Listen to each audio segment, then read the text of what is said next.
Hello and अस्सलाम वालेकुम viewers, आई मैं खुशनाज और आप लोग देख रहे हैं मेरा और आपका यूट्यूब चैनल। आज हमें ज्वाइन किया है इंडिया से रोहित शर्मा ने, जो कि एक जर्नलिस्ट, सीनियर जर्नलिस्ट भी हैं और इंडिया का एक अच्छा यूट्यूब चैनल भी चला रहे हैं। Thank you so much for your time sir.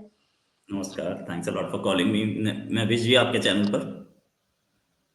Player is all mine sir. आजकल चलते हुए एक बहुत ट्रेंडिंग इशू मालदीव्स वाले के बारे में तो आपको बखूबी पता होगा।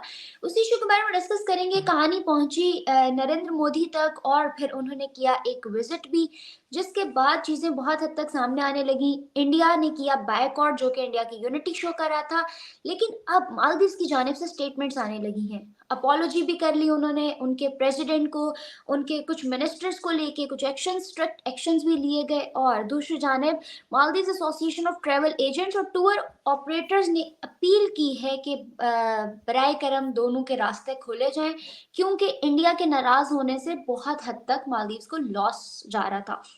और जिस तरह से 15,000 फ्लाइट्स कैंसिल हुई, जिस तरह से टूरिज्म को इंडियन ऑडियंस प्रमोट कर रही थी वहां जाके, वो सारी चीजें ब्लॉक होने की वजह से मालदीव को काफी नुकसान उठाना पड़ा। क्या राय रखते हैं आप? एक तरफ जहां ग्लोबली हर कंट्री इंडिया के साथ अच्छे रिलेशंस चाहती है, वहां अगर जरा सा भी कोई पंच करता है तो इंडियन कम्युनिटी जिस तरह से एक्शन लेती है, इतना बड़ा इम्पैक्ट डालती है चीजों पे। किस नजर से देख रहे हैं इस चीज को ग्लोबली? देखो, एक चीज के प्राइम मिनिस्टर मोदी ने कभी भी ये नहीं बोला कि आप मालदीव न जाएं। पूरे इस एपिसोड में जब प्राइम मिनिस्टर मोदी गए थे लक्षद्वीप, लक्षद्वीप छोटे से आइलैंड्स हैं ऑफ शोर केरला। और मतलब एक यूनियन टेरिटरी है इंडिया की, जैसे कि अब जम्मू एंड कश्मीर भी बन गई है, लद्दाख भी बन गई है। यूनियन टेरिटरी नहीं है, सेंट्रल गवर्नमेंट डायरेक्टली रूल करती है। यूनियन टेरिटरी है और वहाँ पे हम बचपन से देखते आए हैं कि वो एक बहुत अच्छी जगह है। हम इस एरिया को बहुत जैसे बोलते हैं कि प्रोटेक्टेड एरिया है, वाइल्ड लाइफ है, तो हल्की फुल्की बर्ड्स वगैरह और marine life, coral islands, coral life, बहुत कुछ है। तो उस एरिया पे प्राइम मिनिस्टर गए और प्राइम मिनिस्टर का एक फोटोशूट, प्राइम मिनिस्टर जहां भी जाते हैं, आज यूएई के प्रेसिडेंट आए हुए हैं, उनके साथ एक रोड शो था, उनका भी वीडियो आया ही है, फोटोग्राफ्स आए हैं। प्राइम मिनिस्टर ने बोला मेरा भाई आया हुआ है, वहां यूएई से गले वले मिल रहे हैं, सारी फोटोग्राफ्स अवेलेबल हैं। सारी फोटोग्राफ प्राइम मिनिस्टर ने रिलीज की हैं। प्राइम मिनिस्टर के पास एक, प्राइम मिनिस्टर जहां भी जाते हैं वहां पे कैमरामैन साथ जाता है, वो प्राइम मिनिस्टर की सारी फोटोग्राफ खींचता है। तो अब ऐसा कि प्राइम मिनिस्टर वहां पे फोटोशूट करा रहे हैं लक्षद्वीप में, वो क्या मालदीव्स के खिलाफ था? ऐसा एजम्पशन बना लिया मालदीव्स ने, और मालदीव्स के कुछ मिनिस्टर्स ने, उन्होंने प्राइम मिनिस्टर के खिलाफ ट्वीट करना शुरू कर दिया। इससे रिलेशंस बिगड़े और लोगों ने खुद अपने वहां के ट्रिप्स कैंसिल करने शुरू कर दिए। बुकिंग्स, फ्लाइट बुकिंग्स, सारी बुकिंग्स कैंसिल होनी शुरू हो गई। अब मालदीव्स की इकोनॉमी क्राइसिस में घुसती चली गई, क्योंकि जो पैसा आना था वो आना बंद हो गया। सबसे ज्यादा 2 लाख के करीब विजिटर्स इंडिया से जाते हैं। तो मालदीव्स की जो ट्रैवल एजेंसीज की जो एसोसिएशन है, उन्होंने बोला इंडिया से कि भाई आप हमारी इकोनॉमी पे हम माफी मांगते हैं, जो कुछ उन्होंने बोला मिनिस्टर्स ने, आप यू डोंट बॉयकॉट अस। लेकिन that's not enough, too late it too late. वहां पे वही मोइजू साहब जो कि प्रेसिडेंट हैं, वो चाइना गए। चाइना जाकर के उन्होंने बोला कि देखो इंडियंस ने आना बंद कर दिया है, आप टूरिस्ट भेजो। इससे पता चलता है कि he is not saying anything, कि इंडिया के लिए उन्होंने कुछ नहीं बोला। उन्होंने ये बोला फोल्डेड हैंड से माफी मांग रहा हूं, ये वो। अ, अगर उन्होंने मिनिस्टर्स अपने सैक कर दिए होते तो शायद एक जैसे बोलते हैं डैमेज कंट्रोल हो सकता था। लेकिन मिनिस्टर सैक एक भी नहीं किया गया है। बोला गया मिनिस्टर सस्पेंड कर दिए गए हैं। अब मिनिस्टर सस्पेंड का कैसे? सस्पेंड तो सरकारी मुलाजिम होते हैं ना, गवर्नमेंट सर्वेंट होते हैं ना। ये मिनिस्टर्स कभी सस्पेंशन में होते हैं क्या? वो खबर ऐसी थी सस्पेंशन की, there is no actual suspension. और जिस मिनिस्टर को सस्पेंड करने की खबर थी, उसी ने इसको बोल दिया फेक न्यूज। ठीक है। तो we have not seen any strong action from the side of the government. और जस्ट लिप सर्विस, और हम सिर्फ लिप सर्विस देख रहे हैं तब से, और सिर्फ ये देख रहे हैं स्टेटमेंट्स पे स्टेटमेंट्स, हम माफी मांगते हैं। हाँ, तो इंडिया को लिप सर्विस के या स्टेटमेंट्स के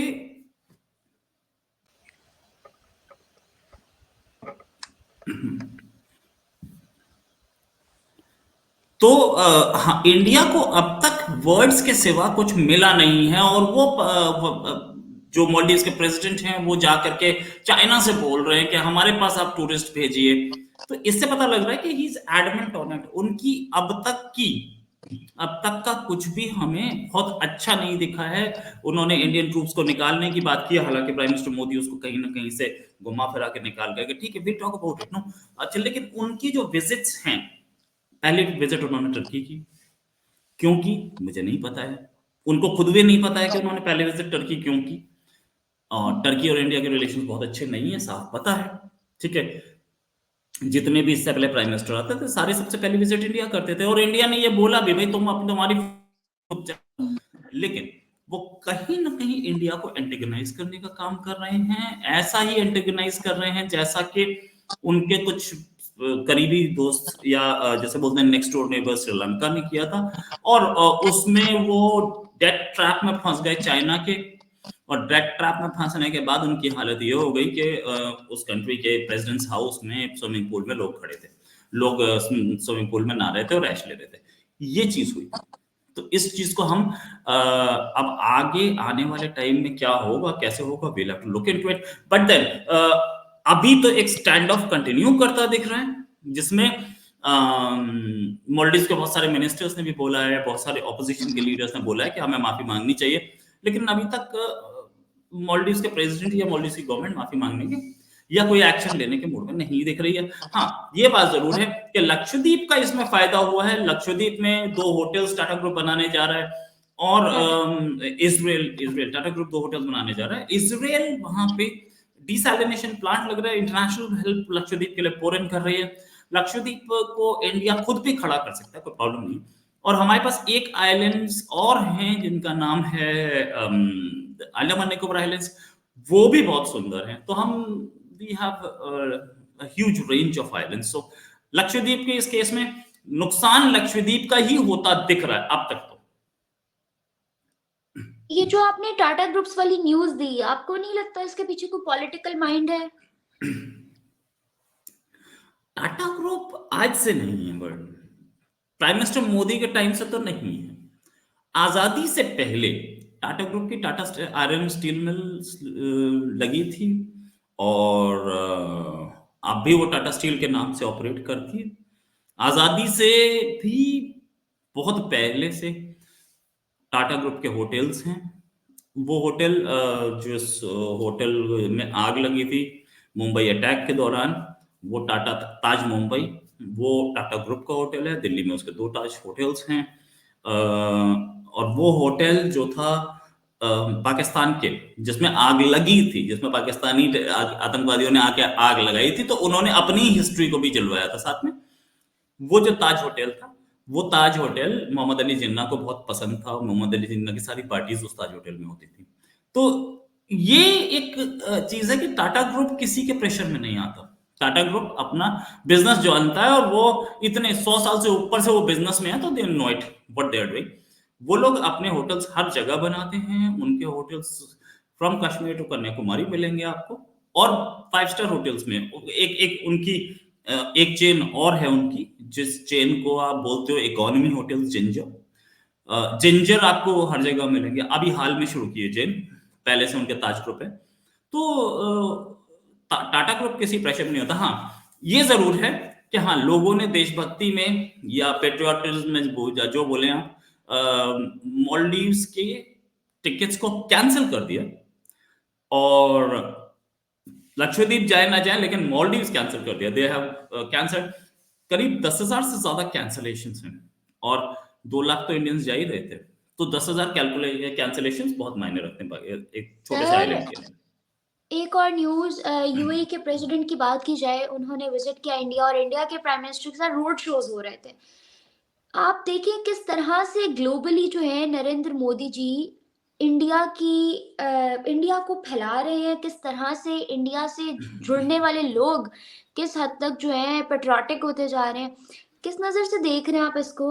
क्योंकि आने वाले टाइम में मुझे तो बहुत दूर लग रहा है, बहुत आगे की सोच है ये। नहीं, यूएई के प्रेसिडेंट आए हुए हैं, इस समय इंडिया में हैं। वो गुजरात में एक समिट को भी अटेंड करेंगे। उनका जो रोड शो था अभी कुछ दिन अभी आज ही हुआ, और रोड शो का वीडियो भी अवेलेबल है, फोटोग्राफ्स अवेलेबल है। प्राइम मिनिस्टर ने ट्वीट किया कि मेरा भाई आया है, कुछ ऐसा ट्वीट।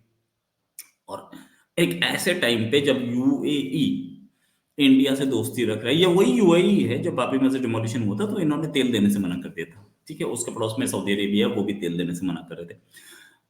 तो 30 इयर्स डाउन द लाइन ये सारे के सारे, और वही बाबरी मस्जिद पे मंदिर अभी बना है और उसका इनॉग्रेशन 22 तारीख को है। So look at it. तो ये एक तो इन सब का रवैया आप देखिए। उस टाइम पे जियोपॉलिटिक्स अलग थी। सद्दाम हुसैन जो थे वो ये बोल रहे थे कि देखो तुम, एक बाबरी मस्जिद टूटी, मेरे पास करबला पे बम गिर गया, तो किसी भी कोई मुस्लिम कंट्री मेरा साथ नहीं दे रहा। तो सिचुएशन मुस्लिम कंट्रीज की आज भी वही है। कोई एक्चुअल उस पे नहीं देख रहा है। प्राइम मिनिस्टर कुछ कुछ कुछ कंट्रीज ने अब रियलिस्टिक अप्रोच लिए, जैसे सऊदी अरेबिया, यूएई, तो वो अब इंडिया के साथ रिलेशंस रख रहे हैं। देखो, इकोनॉमी और रिलीजन तो अलग अलग चीज होती है। इकोनॉमी अलग चलती है, रिलीजन अलग चलता है। ये अब सऊदी अरेबिया और यूएई दोनों के दोनों इस काम को कर रहे हैं, और अच्छा इन्वेस्टमेंट से ये दोनों कंट्रीज फ्यूचर इंडिया के साथ अपना देखते हैं, इसलिए आया हुआ है। लेकिन वहीं पे कुछ कंट्रीज ऐसे भी हैं जो कि सिर्फ रिलीजन की वजह से इंडिया से रिलेशन खराब कर रहे हैं। यही मॉलडीव्स है। उन्होंने भी उनकी एक मिनिस्टर ने वो हिंदुत्व पे ही अटैक किया था अपने ट्वीट में। तो अगर ऐसा है तो you are more than welcome to see UAE, जहां पर एक मंदिर बन रहा है और वो यहाँ पर आए हुए हैं, यहाँ पर सर, बैठे हैं। हम्म। यूएई कुछ बरस पहले तक यही यूएई था, जैसे आपने मेंशन किया तेल देने से इनकार किया, सऊदी अरेबिया भी वही था। यूएसए तक ने जब आप लोगों ने चंद्रयान का प्रोसेस स्टार्ट करना था तो यूएसए ने भी इनकार किया था अपने रॉ मटेरियल देने से। आज वही तमाम कंट्रीज इंडिया के साथ खुद प्रोजेक्ट शुरू करती हैं, खुद जुड़ना चाहती हैं, खुद दोस्ती का हाथ बढ़ा रही हैं। वहां पे ही कुछ कंट्रीज मालदीव्स और कुछ पाकिस्तान जैसी भी मौजूद हैं जो दूर भाग रही हैं, जो कोई पाकिस्तान जैसी तो ट्रेड रोक देती हैं, मालदीव जैसे जो है वो उल्टी सीधी स्टेटमेंट्स दे के लिंक्स खराब कर लेते हैं। इसकी क्या वजह है? क्या इन लोगों को इन कंट्रीज को अपने कंट्री से कोई बेनिफिट चाहिए नहीं, या ये लोग ऐसे रिश्ते सिर्फ इंडिया से ही नहीं चाहते? या मैं एक समझूं कि इन लोगों को इंटरेस्ट से कोई लेना देना नहीं, इंटरेस्ट के बिहाफ पे काम नहीं करते ये? देखिए, मालदीव्स क्यों इंडिया के खिलाफ? क्योंकि जो करंट प्रेसिडेंट हैं वो एंटी इंडिया स्टैंड पे ही जीत के आए थे, और उससे पिछले जो आउटगोइंग प्रेसिडेंट हैं वो प्रो इंडिया स्टैंड पे ही जीत के आए थे। There is a shift in public opinion, और पब्लिक को कुछ गलत समझाया गया या जो भी किया गया, but anti incumbency of the current government, of that time government, वो एंटी इंडिया ओपिनियन में तब्दील हो गई।